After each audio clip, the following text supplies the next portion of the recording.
I'm Layman Pascal. Welcome to the Integral Stage Meta Podcast, where we podcast podcasters, broadcast broadcasters, and generally reflect on people who are trying to bring forth higher, deeper, developmental, or transformative perspectives through online projects. Today, we're joined by David Fuller, journalist, filmmaker, driving force behind Rebel Wisdom, and noted curmudgeon about foreign policy discussions in ostensible higher wisdom forums. So let's start with a serious situation and then broaden out to general questions about what goes wrong and what could go right in cultivating an integral level or meta-political sense-making conversation around geopolitical realities. Why don't you tell us what's been pissing you off lately? That's quite an intro, Layman. Thank you. Yeah, I want to start by saying I haven't talked about any of this stuff publicly. My background, I mean, I'm sure some people watching this will know Rebel Wisdom. We've covered integral subjects quite a bit. We've covered Game B, metamodernism, and all these kind of conversations about conversations, meta conversations, the meta web, the sense-making web. And in some ways, the rubber meets the road when it comes to talking about real-world events. You can talk about sense-making ad infinitum. And I've not talked about this publicly, even though my background is as a foreign affairs journalist. I started with the BBC, mostly as on CFAX, trained as a video journalist, and then went to Channel 4 News in 2007, and then worked across their coverage. Channel 4 News is kind of regarded as the probably the top place in the UK for foreign affairs. They won the International Emmy a couple of years in a row for the Syria coverage. I was nominated for an RTS, Royal Television Society Award, for a documentary I did about Syrian refugees in Lebanon. I'm kind of giving a little bit of background, and I'm deeply interested in foreign affairs. I've kind of been covering it for a very long time, and I'm also been interested in integral and in kind of the meta space and all of these different sort of frameworks and find them useful. But then I see the way that foreign affairs is talked about largely online, largely on Facebook. And I'm like, this is not, the quality of conversation just seems so incredibly poor. And there's a few reasons for that. I think going back, I think Iraq sent a lot of people crazy. And that kind of rift that was caused by Iraq has not been healed yet. And there's this kind of unholy alliance between a kind of what I see as a kind of almost like nihilistic memeplex that you can kind of see embodied, particularly kind of like the Julian Assange, that I think there's a slippery slope towards it from places like Chomsky. And there's this unholy alliance of the worst of the right and the worst of the left that for me feels like the status quo nowadays.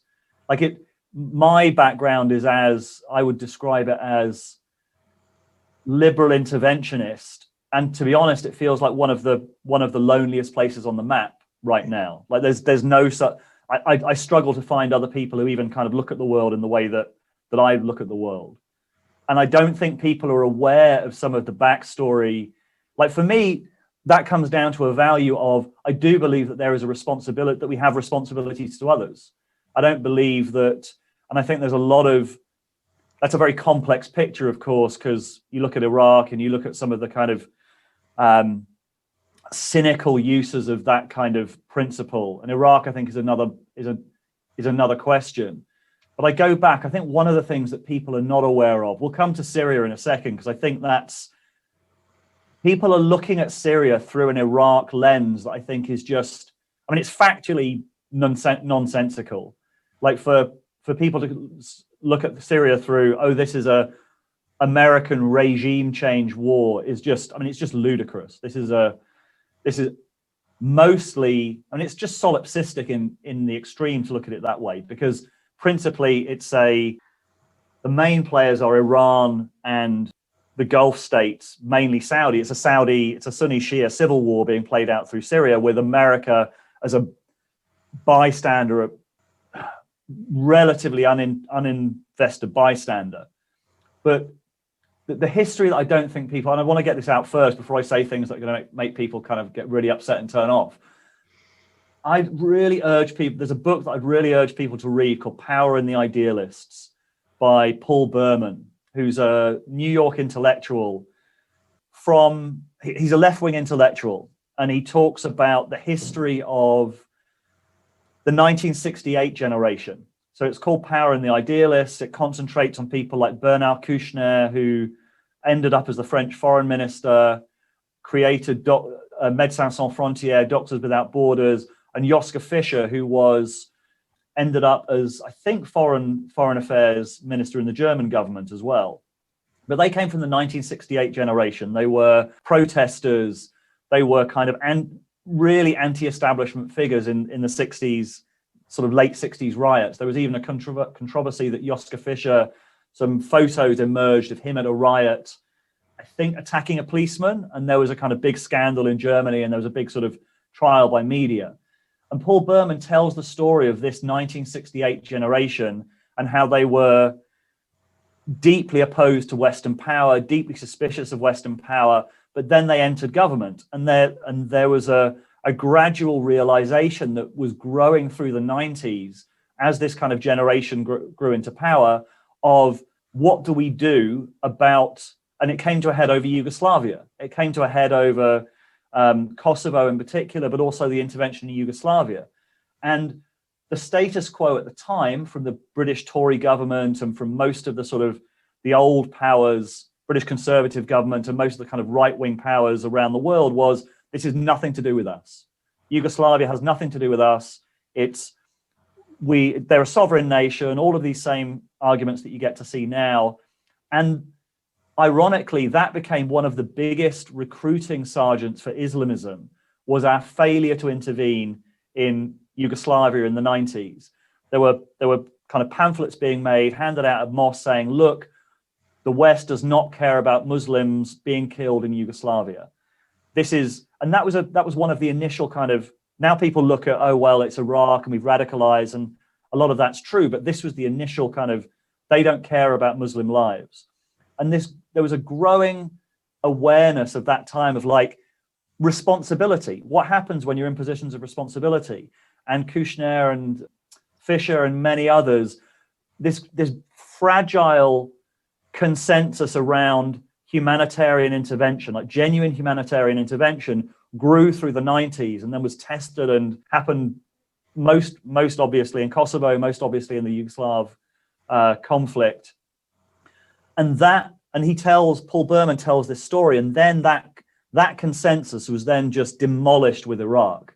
Such a cynical, I think Iraq is a more complicated narrative than a lot of people give it credit for. I think there were like a huge number of different motivations for the different people involved, from total cynicism on the part of Cheney to kind of idealism on the part of Wolfowitz to kind of some weird psychodrama on behalf of kind of George W. Bush. And I saw Tony Blair as someone who was trying to hold together this like thing would not be held together because the American unilateral invasion in Iraq basically just obliterated the sense of common purpose. And that was then lost. And it's probably been lost for a generation because of how badly thought out, how cynical, how just stupid the Iraq invasion and aftermath was. But then you had the after Iraq. I was part of an organization in 2006 called the Euston Manifesto that said, whatever you thought about Iraq, we should all be pro civil society thriving in Iraq now. It featured a lot of people who were old style trade unionists, because the first thing that happened in Iraq after the war was that trade unionists were massacred by the so-called insurgents, like the Islamists. Like one of the first things that they did was try to destroy civil society. They murdered trade unionists. And a lot of people on the left said, I can't get anyone on the left to give a shit about this. This is horrific. These are the people we should be supporting. And no one cares. Everyone's just cheering on the insurgents, wanting America to get a bloody nose. And we've lost our minds. And this dynamic where people cannot see past the crimes of the West and the idiocy of like, which obviously exist, and cannot see reality as far as I'm concerned. Now you've got me on a little bit of a rant here, Layman. So if you want me to stop at any point. I will come to Syria because I think Syria is the most obvious example of just cynical double standards on behalf of commentators. And it gets me personally. It gets me really personally because I've covered Syria quite intensely since 2012. I've got friends who are going there doing documentaries. I've covered the refugee situation in Lebanon, in Jordan, and seen, and it has got to the point in the UK, and I think this is utterly shameful, that Syrian refugees have been banned from the so-called Stop the War coalition in the UK, which is the same kind of memeplex, the Assange, Jeremy Corbyn, Seamus Milne, Glenn Greenwald, memeplex that is, as I said, I think it's kind of dominant. Syrian refugees were banned from speaking at Stop the War events because they were calling for intervention. And it put a hole in the narrative of, well, this was obviously just an American regime change war that we need to oppose. And they were saying, no, we want help. This is not Iraq. Syria is not Iraq.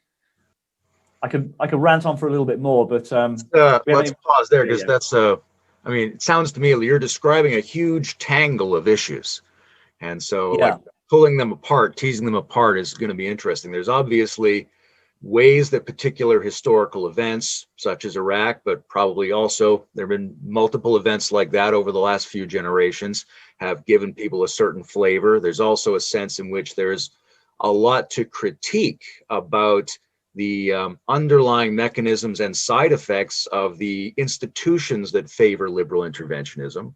There's also a lot of really weak, naive critique of those institutions, which often come out of, like you're saying, a place of solipsistic absorption with our own crimes and not necessarily looking at the interplay of crimes that are going on in the world. And then there's the limitations that are imposed on the discourse by the mediums that we're using. And then there's the question of why aren't we getting a higher quality of nuanced take from the people who supposedly represent a higher take on the world? Those are all, very interesting. We can go into all of them, and we probably should.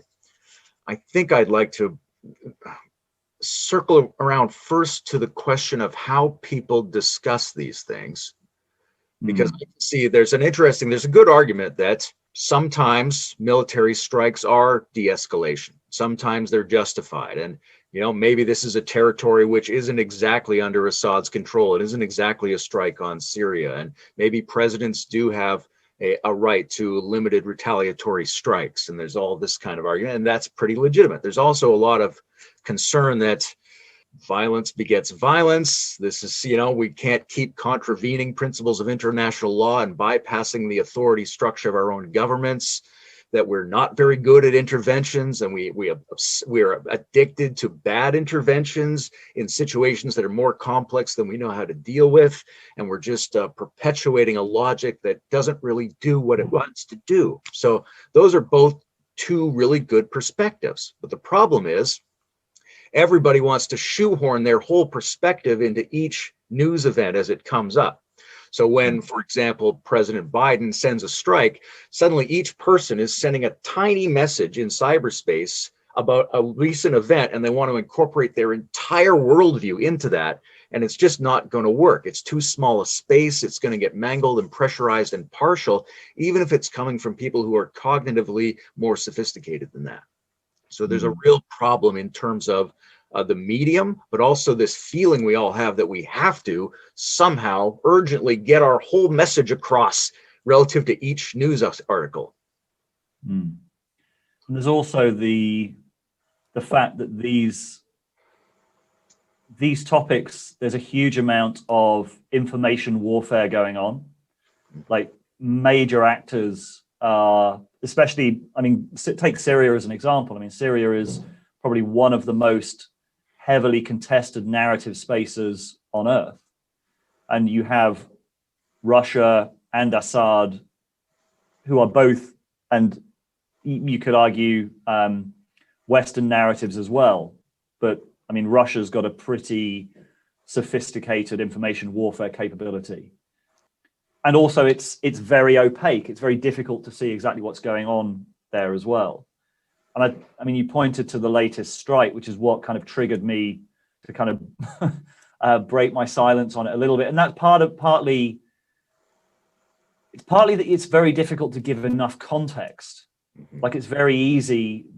The simplistic views are very memeable. They're very kind of, the truth is difficult, nuanced, and requires a huge amount of context. And that's very difficult to do certainly in an environment like Facebook, where personally, my felt sense of Facebook over the last few years is that the quality of discourse has been going down and down and down and down, possibly related to the groups feature, where most conversation is now happening in these kind of artificially accelerated race to the bottom kind of dynamics.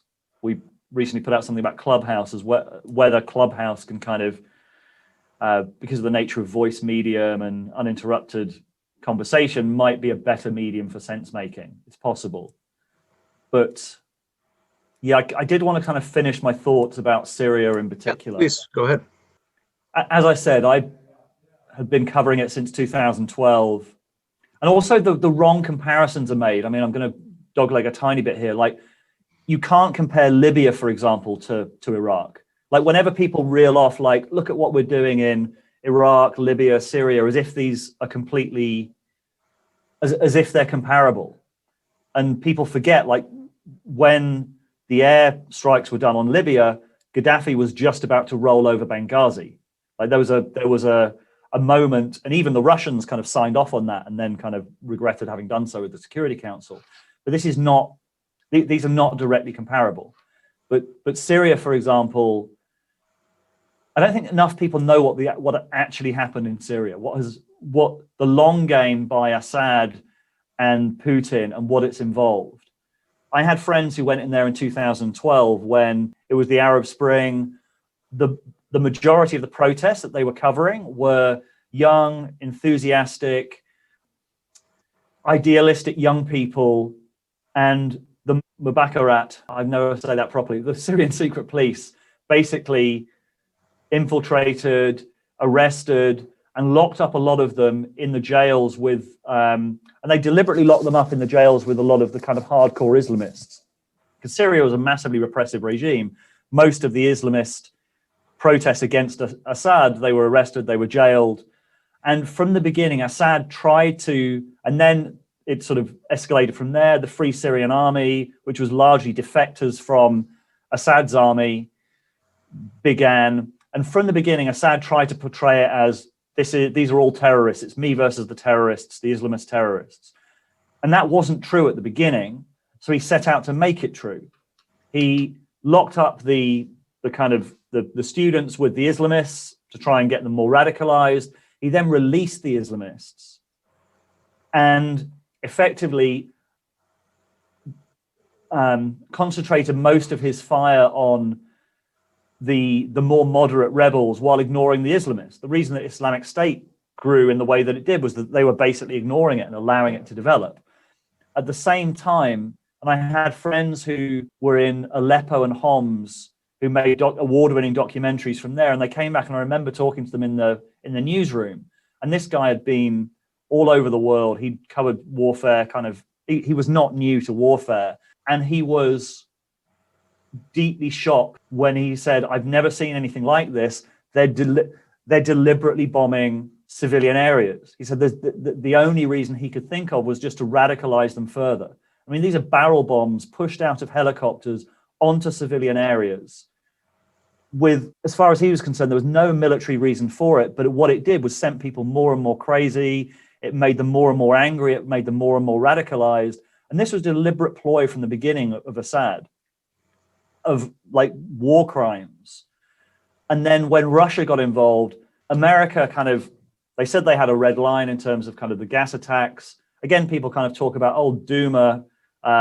There's doubts about whether Duma happened. I mean, there's multiple gas attacks, chlorine gas, mustard gas, sarin. Like, this is part of the disinformation campaign, that it kind of gets stuck on this one attack that has had so much kind of misinformation poured all over it.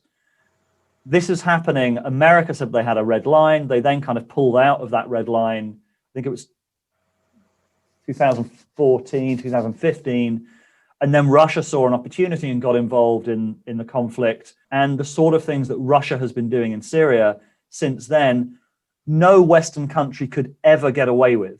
Like, deliberately, the UN used to give the coordinates for hospitals in any conflict. They'll give coordinates of hospitals so that they're avoided in terms of the targeting. They had to stop that because the Russians were using the coordinates to deliberately target hospitals. Like, people don't take that in when you say it. Like, they are deliberately targeting hospitals. Think about what that means. Think about what that involves. And the interesting thing from a journalist perspective is that there were people like Mary Colvin, who, legendary Sunday Times journalist, went in time and time again and was eventually killed in Homs deliberately she was targeted and deliberately killed by the regime in Homs. What the sense of people who've been in was that things got broken because previously, like in Rwanda and places like that, eventually, if you showed enough of that kind of horror, there would be some kind of intervention. And things got broken in about 2013, 2014, that it didn't matter how much horror you showed, how much people knew about it, nothing happened in Syria. No intervention, no one took any responsibility whatsoever, not even for a no-fly zone. I mean, you could talk about, okay, well, we don't believe in kind of intervention in terms of boots on the ground. That's going to make things worse. And you can argue the pros and cons of that. But what about a no-fly zone to stop Assad doing, utilizing his complete air superiority to just massacre people in Aleppo? Like, what about stopping the Russians doing what they're doing? I mean, no one wants to escalate the situation, but what I see on supposedly intelligent people is just a complete lack of empathy and lack of sympathy and lack of, in the end, a total denial of reality. It's like, okay, we can argue about Western intervention, whether it works, whether it doesn't work, but let's not pretend that what's going on is not going on. Like, and this inability to hold the complexity of, yes, we can have serious doubts about Western motives and Western intervention and Western actions on all sorts of levels, but do not obscure what is going on, what Russia is doing, what Assad is doing, the deep evil cynicism of what they've done and what they've got away with. And just think about, like, what would happen if we did a tenth of what Russia has done? There would be righteously and rightly, there would be protests outside every single embassy. There would be people on the streets. We would dwarf the anti-war marches that we saw before Iraq, rightly. But then we just completely lose any sense of perspective or any sense of kind of this total relativism and inability to look reality in its face, which I see so much in these communities. That's my kind of Syria rant. I think it's worth getting out at the beginning. I appreciate the moral passion that you're bringing to this. And in what you were just saying, I hear at least three problems. So let's say time, access, and suspicion.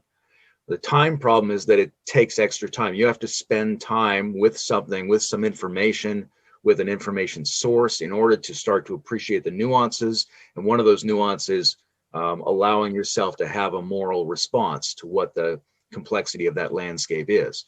And we mostly do things very quickly. We feel like we have to have an opinion immediately as soon as we've heard the information. And that's just absolutely not a way to get a map of the world, especially now that we know any content can be faked at this point. So you cannot get information from quickly assessing what type of content you're seeing and just checking it against your worldview. You have to spend time with something in order to bypass the deception mechanisms. Then there's the access problem, right? You've got a more privileged access to the Syrian situation and information about it than most people do. And most people's access is hemmed in by an enormous number of highly incentivized corporate, political, and algorithmic players who want to channel you into certain information zones rather than others. So almost nobody runs into the richness of information that you're drawing from. Then the third part is this growing sense that nothing is trustworthy anymore, right? So if you come on and you say, hey, I worked at Channel 4 and they won an Emmy for news, there's a whole bunch of people now who go, well, that's an immediate reason to discredit it. Right? If people go, hey, that was checked out and it turns out to be false, you run into people now and go, well, that means it must be true because the fact checkers have been discredited. And so everybody's entering into this numinous space of uncertainty where we know we're being manipulated and we know we don't have access to the information. We don't feel like we can make sense. And so anything goes. But even though there are real problems with institutional sources, like say a good documentary or a fairly reputable news source, if you pull away from that, where does that leave you, right? It leaves you wandering in the wilderness, and you might find some actual alternative truths when you're wandering in the wilderness, but there's a good chance you might go down a rabbit hole into regressive paranoia as well. So there's this, our overall relationship to information has become compromised. It's a bit like you were saying about the, if you can, people used to feel like if you can get the message out, if you can show people in the world the horrors that are going on, well, that doesn't work anymore. Getting the message out, it's like having a mass mobilization where people go out in the streets and express their values. Doesn't seem to do anything. And we're slowly becoming aware that we can't respond to all the information. We can't trust all the information. Expressing our values to people doesn't seem to cause any change. And we're in a kind of entrenched position where everything is just a who knows now. Yeah. And yeah, that absolutely also affects very smart people and putatively higher grade sense-making communities. Yeah. No, you've put your finger on the issue, which is kind of the epistemic fracturing. And I was thinking about this earlier, and it reminds me more of, so we've put out quite a lot about kind of the decline of sense making and the decline of the media, and I feel like I'm trying to hold both pieces. Like, I do think that there's been a sort of substantial degradation of the media, but it's not as bad as, like, for example, the Jordan Hall idea of the blue church, I think is really, really useful. But I think that if it's taken, it's a useful heuristic, but if it's taken too far, I think you end up in kind of a nihilistic place. And the irony is, reminds me of G.K. Chesterton, what he said, when a man stops believing in God, he'll believe in anything. When people stop, and it's like the epistemic closure of not trusting the mainstream media does not put people in a kind of like, in a place of like weighing up all the different information that's coming in. It does not put people in a kind of neutral space. They tend to bias immediately to filling that gap with much less credible sources. You end up with like the Vanessa Beeleys of this world, or the really like the outright propagandists, Eva Bartlett. Like, these are not credible figures, but this is some of the conversation I've been having on this thread, is like, people start, I think, with a really valuable and important realization about kind of mainstream sense making, but it goes too far. It ends up going too far, and then you end up drifting over to something like a conspiracy theory, where you're completely epistemically closed to all input from anything that doesn't fit your narrative, and you collapse into the other side. And that's the concern, I think, is that I think it's really, really, it's concerning to me how, I don't know how we put things back together on the other side of the kind of decline of the mainstream, because there's no way of making sense of anything without, like, having been in a newsroom and realizing like how much intelligence, how much awareness, how much background there is in places like that. And Channel 4 News is if the narratives about kind of American regime change, war in Syria were true, Channel 4 News is one of the places that would be covering them. Like, Channel 4 News has done a lot on Yemen, has done a lot on places where the West is definitely culpable. They were incredibly active during the Iraq War. They published the Attorney General's advice that made things incredibly difficult for the government in the UK. Like, this is a news organization that would jump at the chance for showing up Western power. And yet we've been covering Syria since the beginning. I say we, I'm no longer there, but Channel 4 News has been covering Syria since the beginning, had an Arabic speaker in from the beginning, an Iraqi guy who was looking at all of the material that's being uploaded from Syria as a full-time job, basically sort of tracking things that have been going on.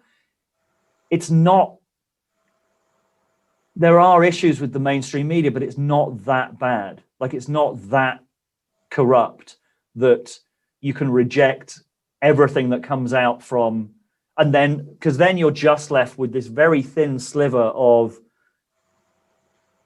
quite frankly, like very not credible stuff. Like, it's not, and if you read it with the same kind of eye, like people in this space talk about, oh, Russell conjugation and the way that things are shaded by the mainstream, but then they completely forget that skepticism when they look on the other side. They're reading stuff that would fail any of the tests that they've just kind of built up for the mainstream media. I want to just see some distance. The inability to hold that insight, I think, is a hugely problematic issue here, because not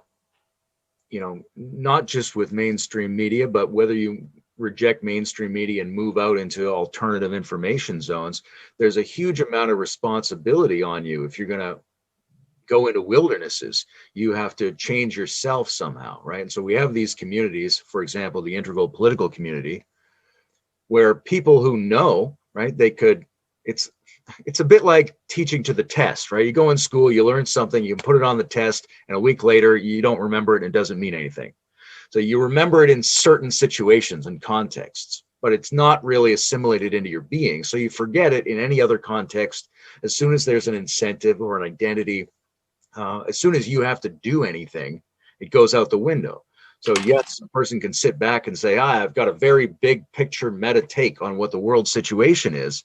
But as soon as I see a news article, as soon as I have an emotion, as soon as I have 5 minutes to send a message, it goes out the window, because I don't want to have to invest the internal effort and energy to weigh things out, to learn things, to readjust my own perspective, to think about the principles that I actually ostensibly know and see how they apply in this set of informations. So I think there's a huge disconnect between what people ostensibly know in these communities and what they're actually able to embody, because the embodiment takes the exercise of psychotechnologies, and that's an investment of energy that we don't necessarily have, and we're certainly not incentivized to do that by our major information platforms. Yeah, and then there's just a simple lack of engagement, I guess. I just think a lot of it is.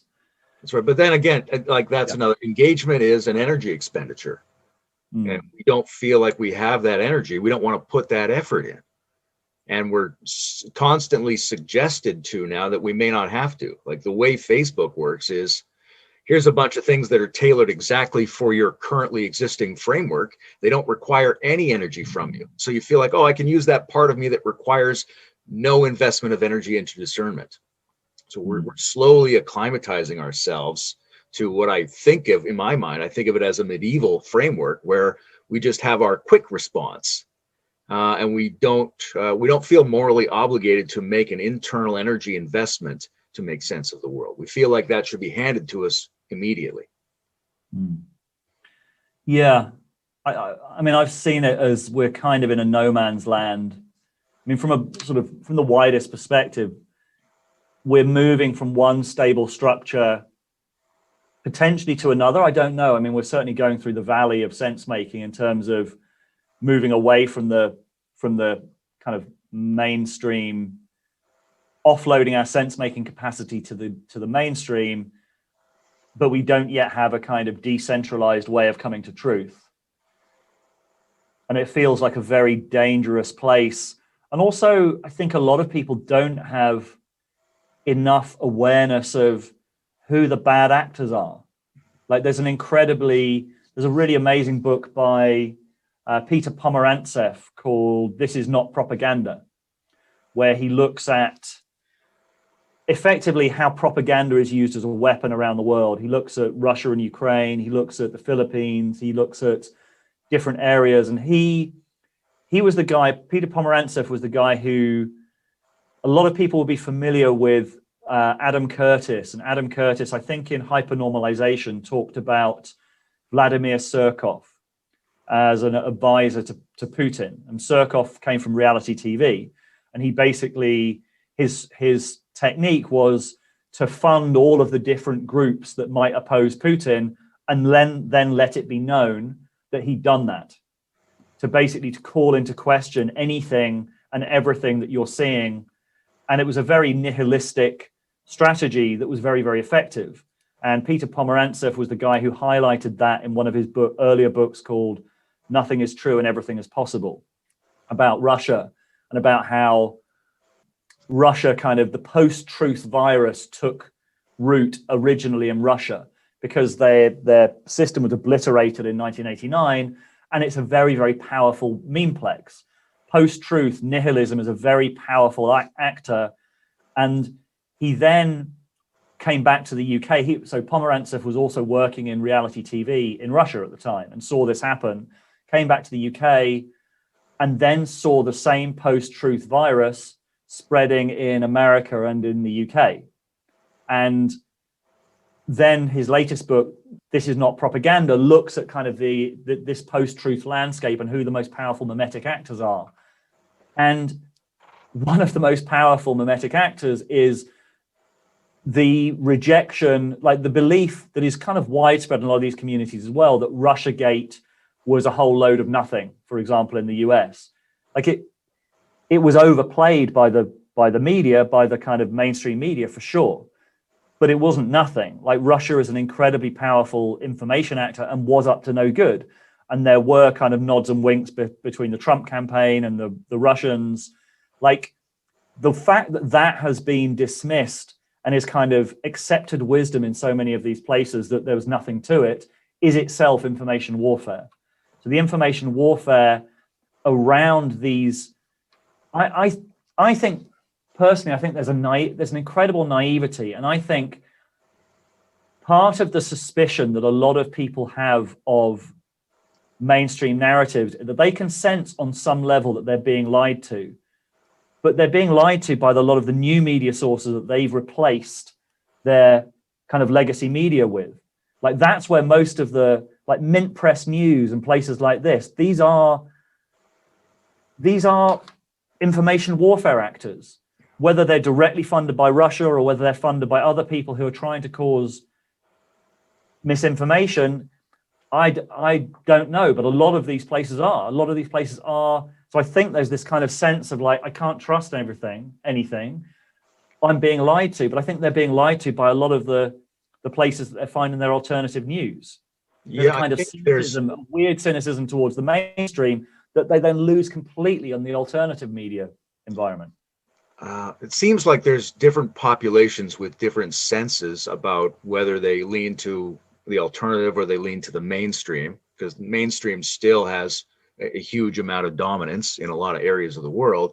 But in both cases, it's like I was saying before, the people don't want to remember and take an effort to apply a balancing mechanism. So I think, how do we make sense of this thing going forward when the technology and the incentives help generate this post-truth environment that clearly works for certain predatory actors on this stage?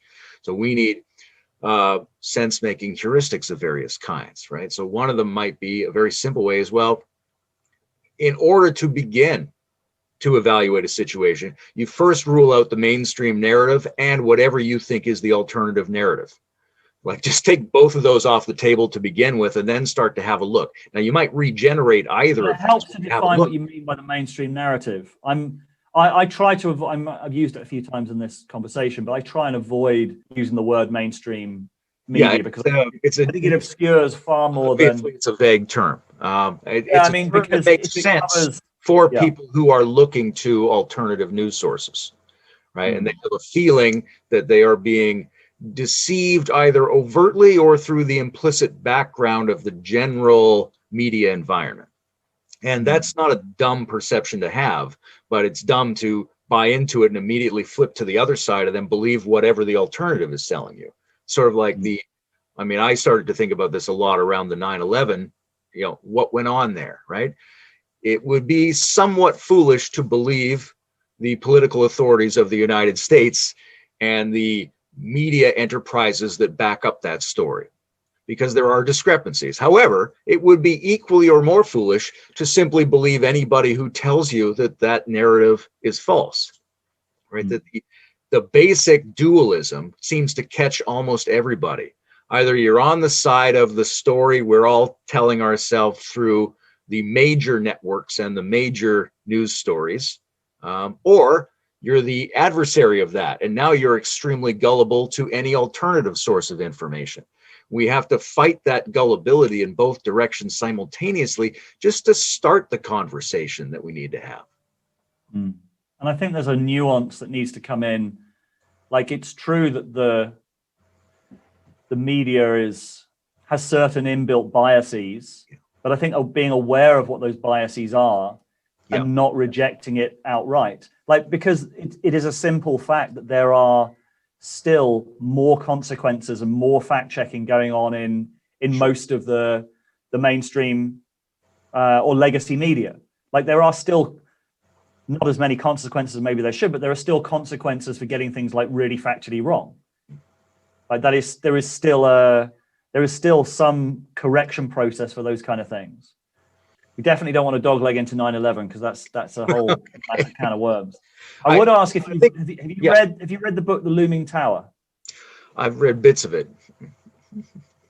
It seems to me there's a sense-making spectrum, right? And we normally talk too much about a left-right spectrum, and there's a spectrum of certainty to uncertainty, right?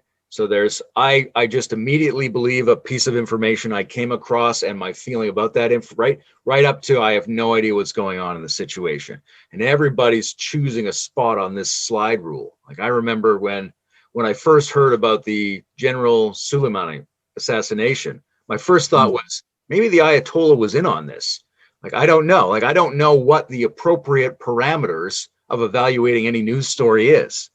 Like, because there's a sort of, here's the story, and then do you believe the story or do you believe against the story? And I don't know if the story frame itself is leaving out so many things that it might be a complete misinterpretation. But nonetheless, in any given response, I have to choose some spot on that gradient between certainty and uncertainty in order to begin my own process. And I think everybody's sort of seeing that spectrum is there and getting really weirded out by it. But there's also the point that every single individual event is contextualized by everything else. Yes.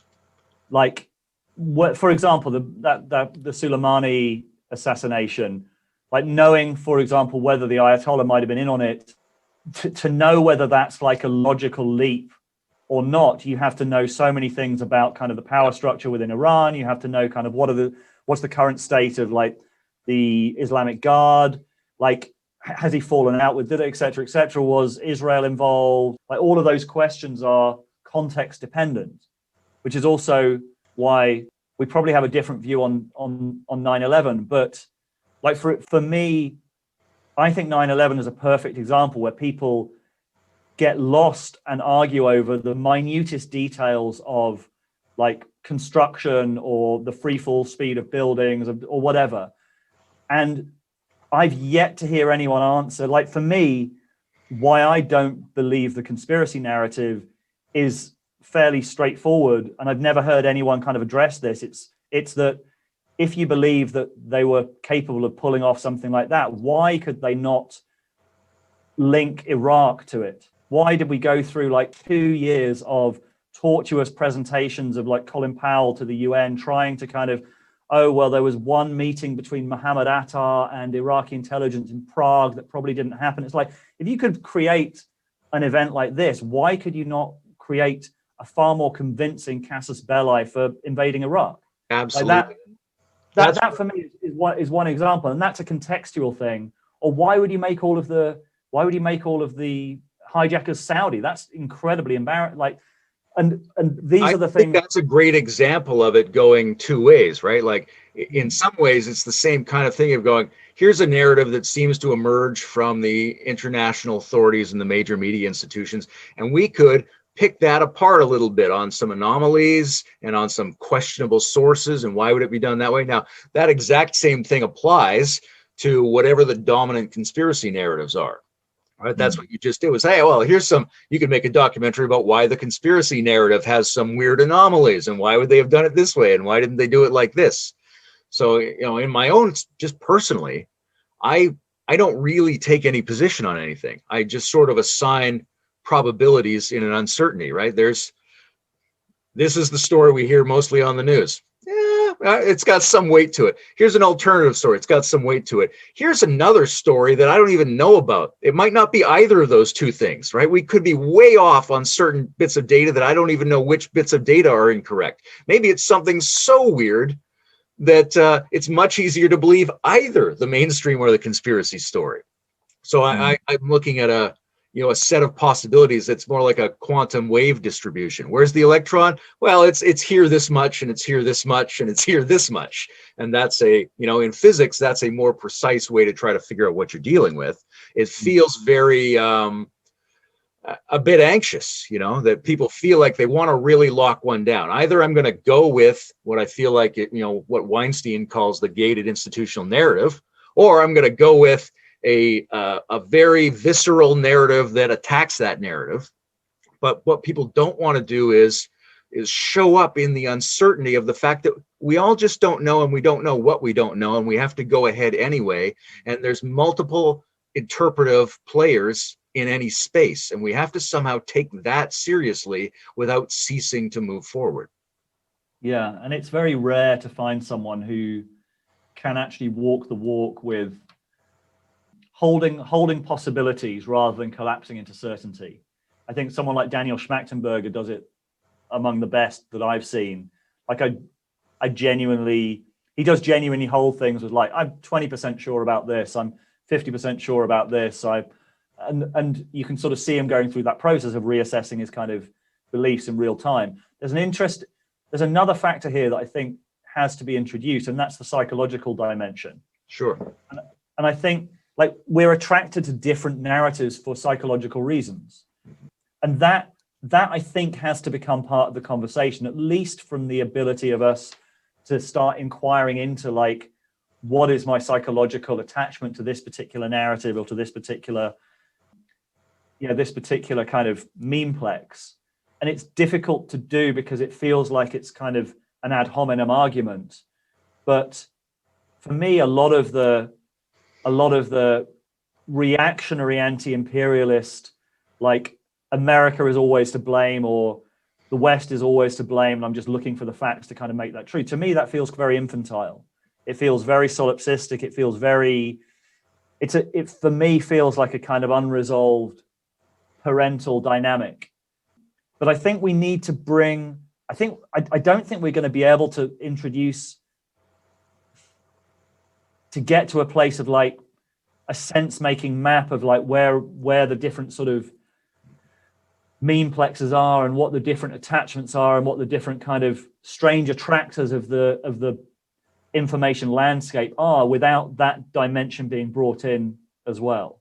And I'd love to see what that might look like. What is the nihilistic memeplex? What are the, like, I don't know if anyone's working on that, and I'd love to hear if they are. Well, like, can you map out the information landscape as a kind of like strange attractor of different belief systems? Let me tell you what my minimum is, right? So when I started the Integral Politics Forum on Facebook, what I wanted was to understand what the minimum number of variables that the integral meta theory suggests should be in play in a political discussion. Because one of the things that really stood out to me was that from the integral point of view, we conflate progressive and conservative with left and right. So the integral model is that there are emergent layers of complexity that hold these different memeplexes, and they are somewhat identifiable through social history as well as individual maturation stages, but that each one of these can be temperamentally polarized to the left or the right, and each one can show up in a more healthy and comprehensive or more pathological and narrow fashion. And also, they can imitate and thwart each other. So if we're looking at some of the very first move is to separate left and right from actual progressive and traditional. And in most media discussions, the progressives and the left are put together, and the conservatives and the traditionalists are put together. And that's not necessarily the case. So that's the first thing to disentangle. And then you have to ask yourself whether you're looking at a good representative of that structure or not. And the pathological ones tend to revert and take the stylistic form of more primitive levels. So that's that's the skeleton from which I start, right? You can make it much more elaborate than that, but I think that's the minimum. And one of the places it shows up is with people who are ostensibly progressive or postmodernist, but when you look at their behavior, it's either modern or pre-modern in how they respond to things. They're not actually presenting a healthy, stable, higher level critique of the modern institutions and how we would get them to the next level. Instead, they are either just participating in the given system or even regressively falling back, but they're using the terminology that's derived from postmodern thinkers. So we have a whole situation in which lower levels, this is a great Ken Wilber point, right? A primitive tribe can't build an atomic bomb, but it can use an atomic bomb if modernity generates one. Likewise, if you have leading edge thinkers who generate new ideas, terms, and concepts, those can be used by people who aren't even up to the level of the current society we live in. And then they stand in for actual progress, and they aren't progressive at all. And the people that don't want progress can point to them and say, hey, look, that progress doesn't work. It's actually evil, nihilistic, and sabotaged. And the people that do want progress have a hell of a time teasing themselves apart from the people who use the same terms, but don't actually represent the same level of mimetic functioning. Yeah, I can think of a few examples. Yeah, I guess I'm interested, because we kind of came into this conversation a little bit. I'm familiar with integral. I'm familiar with as a kind of casual study, but I guess my question coming in was, how is it applicable to the foreign policy discussion that we just had? Like, there were a few people in the conversation that I was seeing online that sort of seemed to be coming from what I saw as a very kind of inflexible position about, well, this is what integral means. You must think about Biden's kind of airstrike, for example. Integral to be second tier means you must be opposed to this, which seems ludicrous to me. Like, yeah, it just seems like if that's what integral means, or if that's what second tier means, then it discredits integral for me.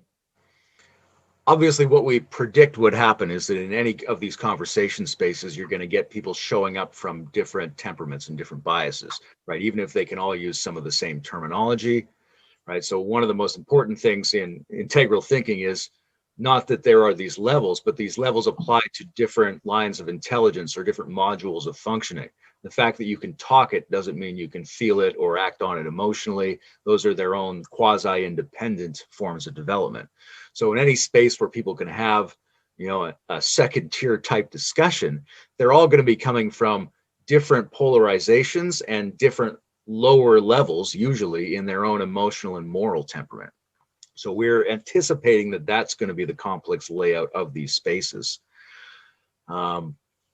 I think one of the most important things is to be able to deploy this rubric to see who's actually in the integral sense-making discussion, right? Because obviously anybody can say whatever they want in most spaces online, but for you to recognize who's actually a potential contributor to that discussion, what do you look for in the way they speak, right? Are they referencing these different mimetic styles? Are they bringing in information from left and right? Are they applying some kind of meta perspective to their own sense making? Things like that. So I think one of the values of the theory actually being embodied is it should help you know who can come into that conversation and who's just mouthing off with new terminology. Yeah. So one of the critiques I hear around you and Rebel Wisdom is that the attempt there to be post-ideological actually leans into certain covert conservative biases and attracts people of a certain temperament who don't necessarily converge around the progressive critique and the minimum set of economic upgrades that are necessary in the world in order to put us in a position where development could actually happen, right? It's sort of the Brent Cooper critique that it's too IDW and not enough Michael Brooks. Now, Brent Cooper is obviously a self-aggrandizing person who likes to indulge in ad hominem attacks to some degree as stylistically, but what do you think there's any validity to that kind of critique, that the ethos in which you're exploring leans in one direction too much, is a little bit too institutional, is a little bit too conservative, and leaves out the actual rebels, the actual rebellion, which is a sort of insurrection to upgrade the economic system of the world today, and that's what we need before anything else can get fixed? What's your take on that? I would say that it's certainly true. I think the cultural landscape is changing. I think we're in a different place than we were. Like, Rebel Wisdom started with a couple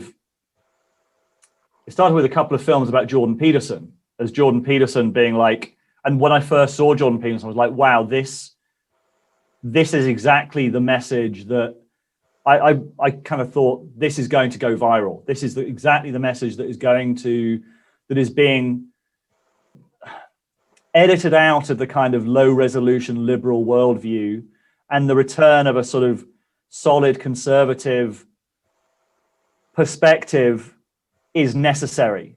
And like, I think that obviously has been borne out by the massive success of Jordan Peterson. That's 2018. 2018 as well, I think, was the emergence of the intellectual dark web, or the kind of consolation of the intellectual dark web. And I think that also was the kind of coming to fruition of a lot of the kind of internet culture rebellion against green postmodern liberal worldview that kind of infected a lot of the media, kind of symbolically with the kind of Cathy Newman, Jordan Peterson argument. I think we're now in a different place where more of a synthesis is needed. And I've been critical of a lot of the IDW figures for being too conservative. Like, I had a pretty punchy interview with Dave Rubin. We also put out criticisms of Jordan Peterson.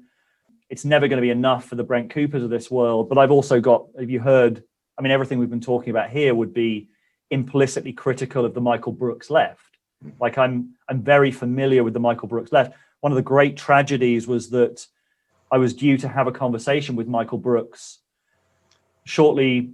Yeah, I was deeply shocked by his death. And one of the tragedies is I do think that he could have been a uniting figure for these conversations. Like, I think he would have had to. But the big question that I know that Brett and a few of the other people had about him was whether he was a good faith actor. And I think he's done a lot of kind of, you could look at the way kind of he made fun of people like Dave Rubin and argue that he wasn't. But I actually think that he was certainly a very, very intelligent guy, and he had a background of integral theory. And it's a great tragedy. And I actually messaged Brent after he died to offer my condolences, which were genuinely felt, and I knew how much Brent valued him.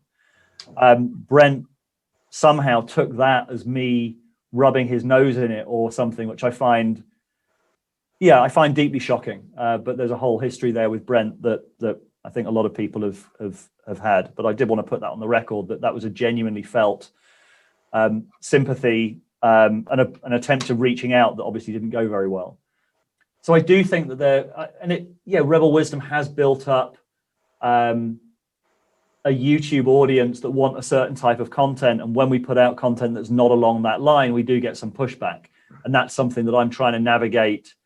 And we are trying to bring on people that I think, like Nora Bateson, Tyson Yunkaporta. Like, I think we have gone beyond the IDW Jordan Peterson fanboys some time ago.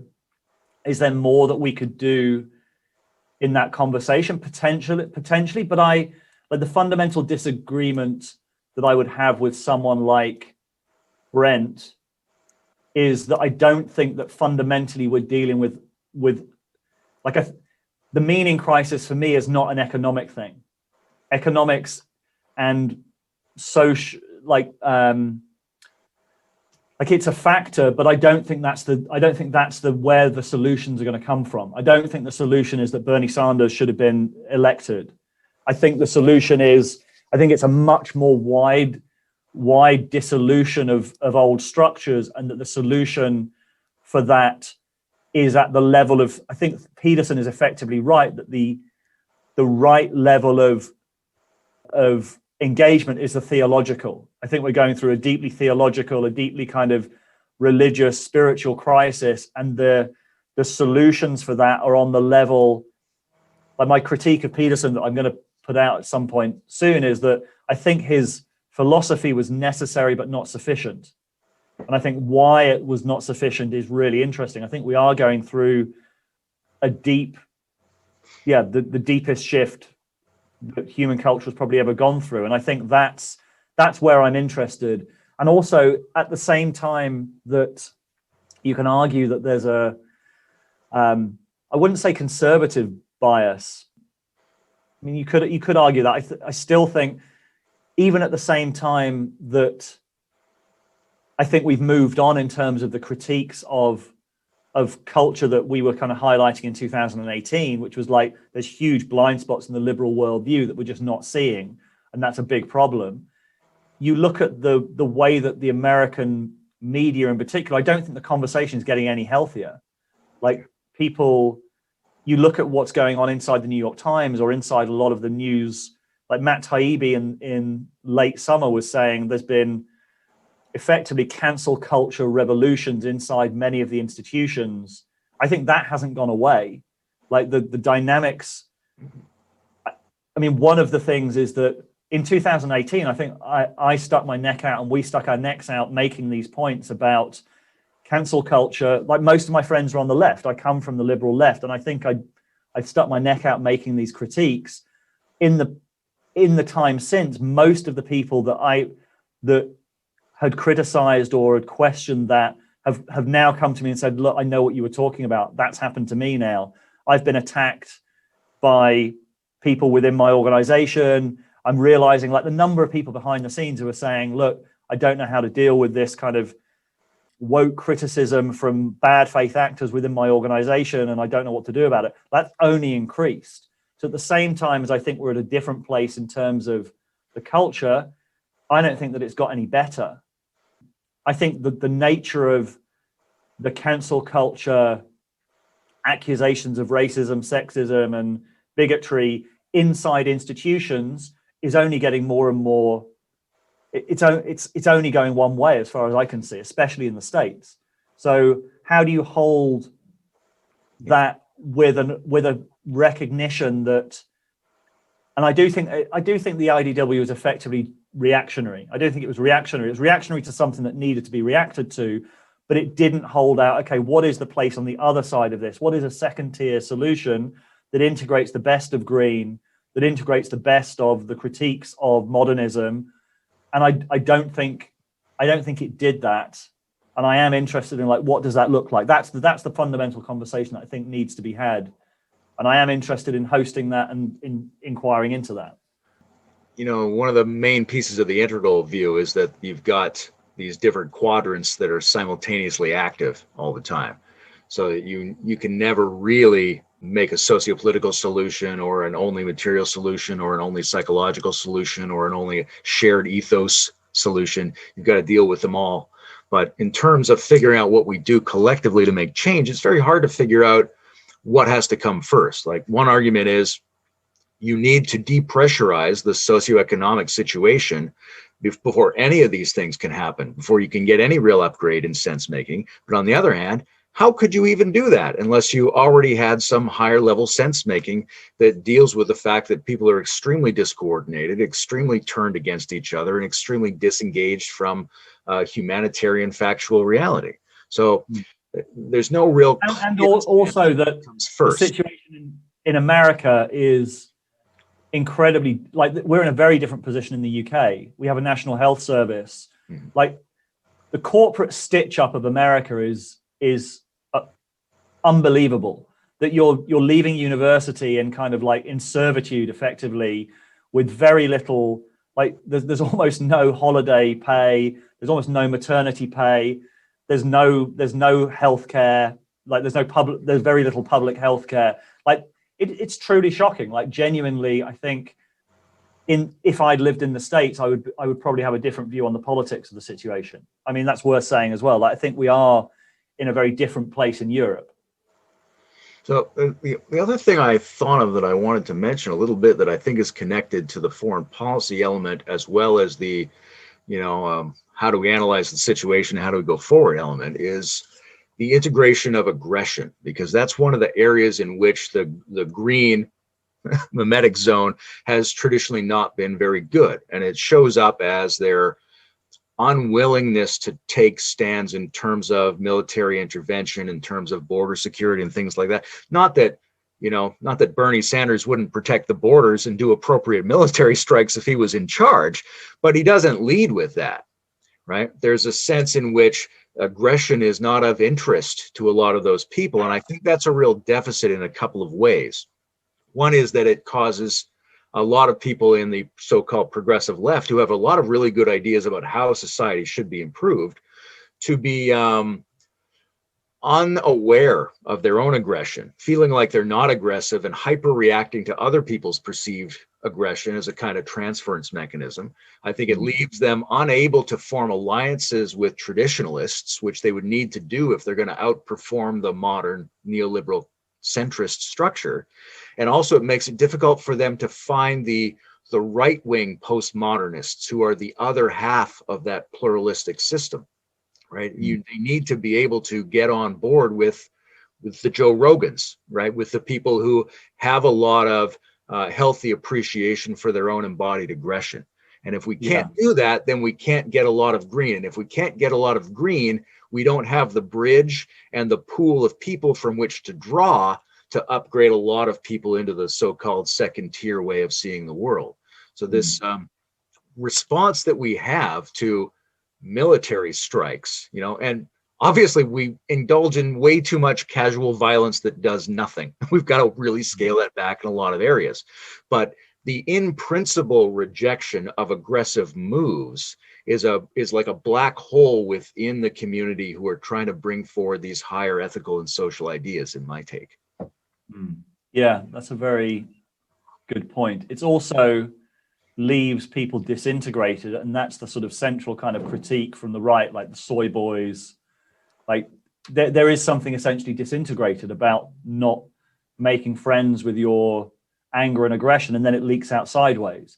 There's a sort of snideness on the left that just seems to kind of come out. I mean, I'm not going to say universally, but certainly it's a major force. Like, there's something very kind of distasteful about that lack of integration.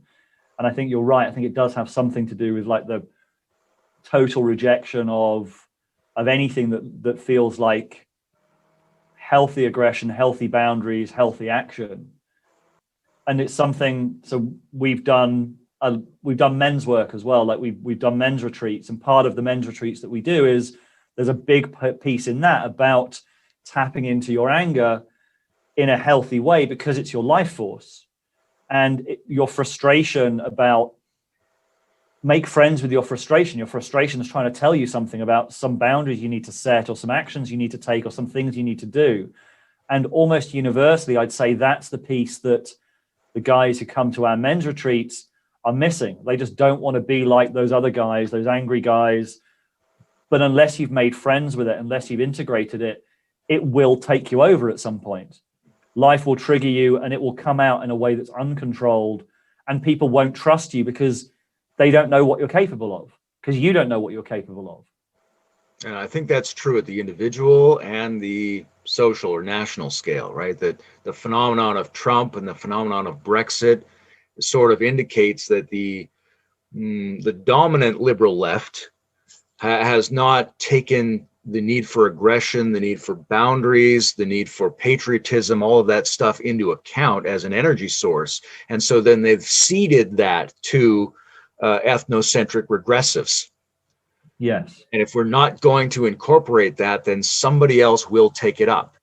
And that's a really dangerous thing, because even people are recognizing a real value there that's being excluded, and they have no choice but to value it somehow. And in a splitting of our values, we end up slowing down the whole progress. Yes. Yeah. I mean, I don't know whether there's an answer to that. A lot of people have said we need a war. Yeah, well, I mean, maybe if it was the right war, but it's so often not the right war. And there should be other ways to do it, right? There's a lot of things. The American culture really came alive during and after the Second World War.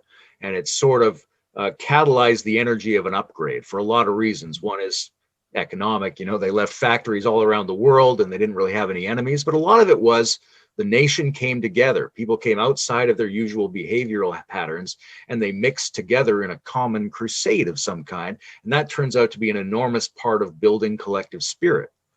But obviously we can't hope that a set of massacres is what's needed to be able to create that. We need to do something else. We need some kind of quasi-religious mass mobilization of ethos generating. And we're currently not very good at that. Our institutions don't even seem to be trying to create spirit in any sense. Well, that is something that I think was very powerful about Jordan Peterson's, or certainly fueled Jordan Peterson's message and Peterson's rise, was, can you reframe your life in that kind of mythological way? Yeah. And he was, I think that's why he was effective and why so many people were helped by what he was doing. Well, we could have an entire discussion about Peterson, but we've got limited time. We've covered a lot of interesting things about foreign policy, sense making, and where the world is at the moment. And I think for me, the pleasure has been getting to know you a little bit better. And so this is fantastic. Yeah, thank you, Layman. This was a good conversation. I appreciate the opportunity to vent.